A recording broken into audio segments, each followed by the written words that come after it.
welcome Pastor Leone Chirodza. Kindly introduce yourself to the kids Zoom time. Just tell us who you are. All right. Hi, boys and girls. I'm excited to be here. My name is Pastor Leone Chirodza. Well, for today, you could call me Pastor Lee.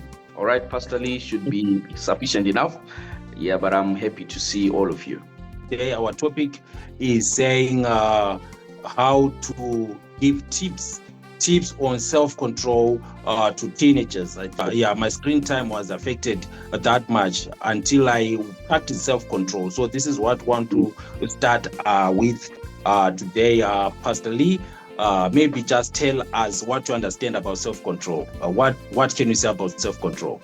I think self-control is when you have the ability, the power, and the time to do something, and you decide to deny yourself that particular thing. And you only deny yourself that particular thing not because you can't do it, but because of the effects that it then brings. So self-control is when you put aside what you want the most, what excites you the most, and you take an initiative to tell yourself, no one else, that I will not do it, despite the fact that I can do it, but I will not do it. And you do this in a way to protect yourself from future effects, which we are going to learn about today. Yeah. So you're meaning to say that we are our own drivers, we are our own pilots. Exactly. Okay, no. Yeah. What are the effects of ignoring self-control? Maybe we can start from there. As you are our host of the day, I'm just a host and you are the guest, and I know you know life, you've been to places, and you know how you can actually help the teenagers and the youths of our time. Kindly come through, my brother. All right. So probably before we delve into the effects of self-control, allow me to read a statement. And this statement says that the controlling power of appetite and passion will prove the ruin of thousands. Now, you'll observe that many young people fail not because they are intellectually incapacitated, but they fail simply because they cannot control their desires.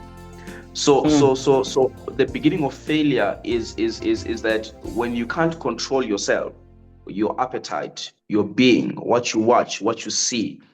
Basically, if you don't have control over your whole body, you are doomed to fail in life. And these are some of the effects of lack of self-control.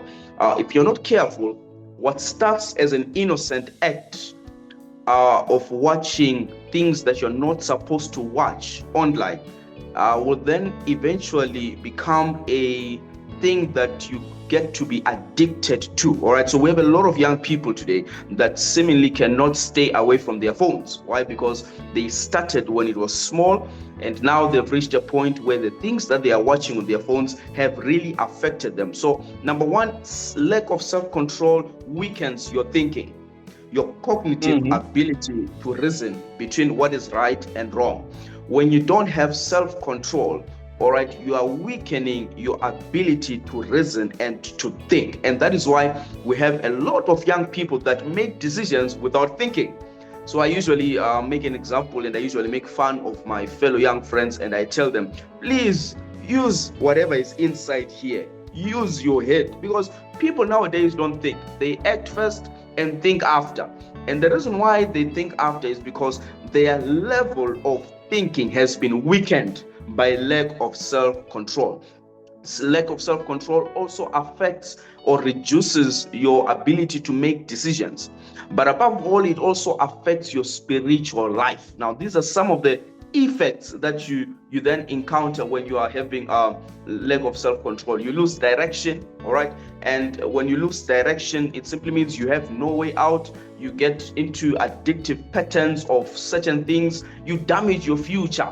People don't know this, but you actually damage your future. So, right. So instead of you preparing for the future, you end up, others fall pregnant when they are very young. Why? Because of lack of self-control. Others go on pills and start taking ARV because they've been infected by HIV and AIDS because of self-control. Others end up in rehab.